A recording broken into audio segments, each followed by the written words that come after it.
Hey kindergarten, so today we're going to be reading the story How the Grinch Stole Christmas by Dr. Seuss. Long before this was a cartoon, it was a story. It was written a really long time ago. It was one of Dr. Seuss's first books. It was written in 1957.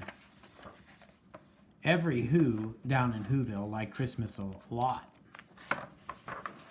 But the Grinch, who lived just north of Whoville, did not. The Grinch hated Christmas, the whole Christmas season. Now please don't ask why, no one quite knows the reason. It could be his head wasn't screwed on just right. It could be perhaps that his shoes were too tight, but I think that most likely reason of all may have been that his heart was 2 sizes too small.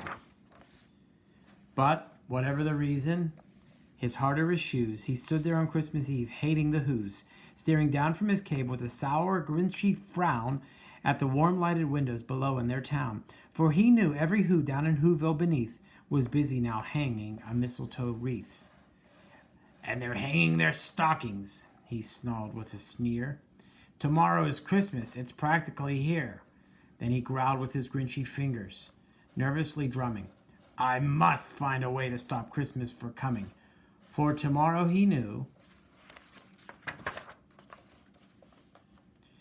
all the Who girls and boys would wake bright and early. They'd rush for their toys. And then, oh, the noise. Oh, the noise, noise, noise.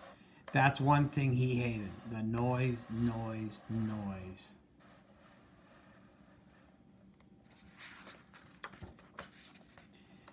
Then the Whos, young and old, would sit down to a feast. And they'd feast, and they'd feast, and they'd feast, and they'd feast.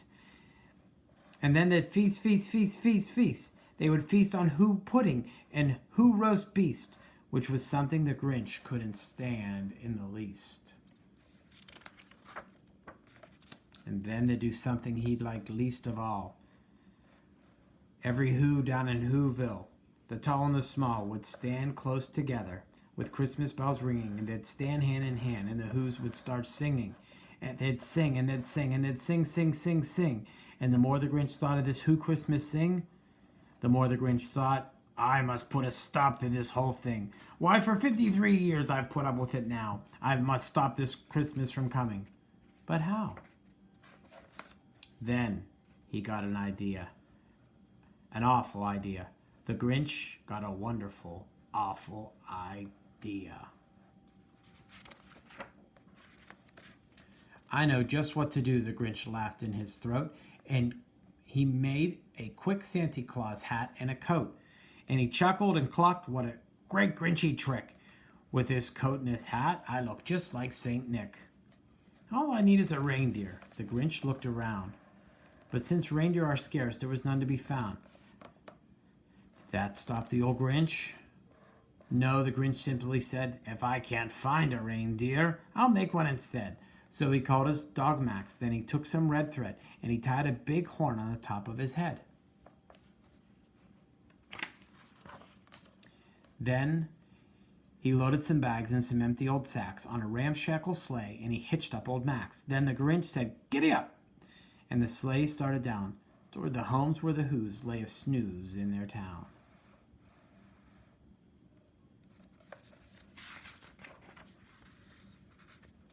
All of their windows were dark. Snow filled the air. All the Whos were dreaming sweet dreams without care. When he came to the first little house on the square, this is not stop number 1, the old Grinchy Claus hissed. Then he climbed to the roof, empty bags in his fist. Then he slid down the chimney, a rather tight pinch, but if Santa could, so could the Grinch. He got stuck only once, for a moment or two. Then he stuck his head out of the fireplace, flew, where the little Who stockings all hung in a row. These stockings, he grinned, are the first things to go. Then he slithered and slunk, with a smile most unpleasant, around the whole room, and he took every present, pop guns and bicycles, roller skates, drums, checkerboards, tricycles, popcorn, and plums. Then he stuffed them in bags. Then the Grinch very nimbly stuffed all the bags, one by one, up the chimney. Then he slunk to the icebox. He took the Who's Feast. He took the Who Pudding. He took the roast beast. He cleaned out that icebox as quick as a flash. Why, that Grinch even took their last can of Who hash.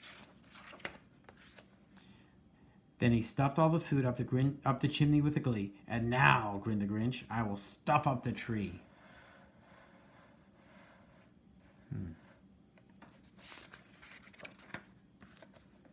And the Grinch grabbed the tree, and he started to shove when he heard a small sound like the coo of a dove. He turned round fast, and he saw a small Who, little Cindy Lou Who, who was not more than 2. The Grinch had been caught by this tiny Who daughter, who'd got out of bed for a cup of cold water.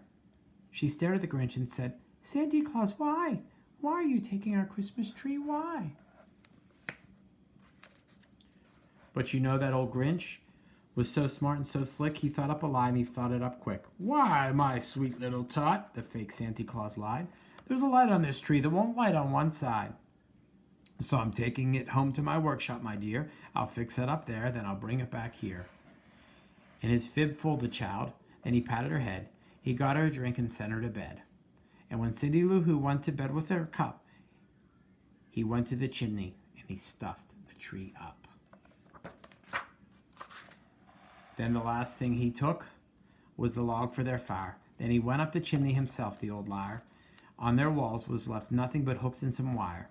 And one little speck of food that he left in the house was a crumb that was even too small for a mouse. Then he did the same thing to the other Who's houses, leaving crumbs much too small for the other Who's mouses. It was 1:15 dawn. All the Who's still abed.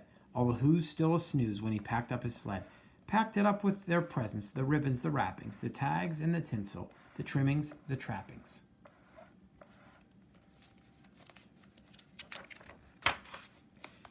"3,000 feet up the side of Mount Crumpet, he rode with his load to the tiptoe to dump it. Pooh, pooh to the Who's, he was grinchishly humming. They're finding out now that no Christmas is coming. They're just waking up, I know just what they'll do. Their mouths will hang open a minute or two. Then the Who's down in Whoville will all cry, boo-hoo-hoo. That's a noise, grinned the Grinch, that I simply must hear. Then he paused, and the Grinch put his hand to his ear. And he did hear a sound rising over the snow. It started out low, then it started to grow.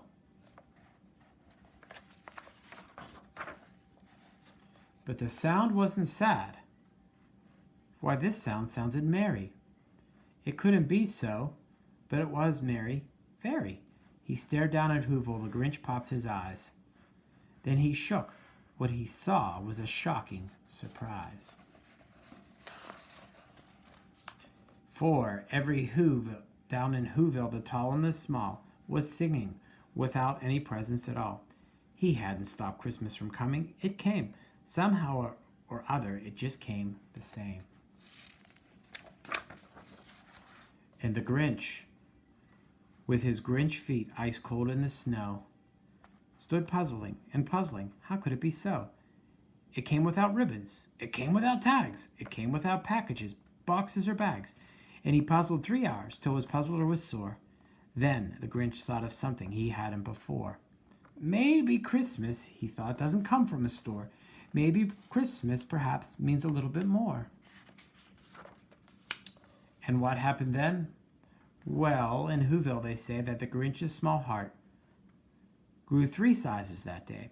And the minute his heart didn't feel quite so tight, he whizzed with his load through the bright morning light. And he brought back the toys and the food for the feast. And he himself, the Grinch, carved the roast beast. The end. So I hope you enjoyed hearing the story of Dr. Seuss's How the Grinch Stole Christmas. Your response activity today, you have to draw a picture from your favorite part of the story. I can't wait to see what you come up with.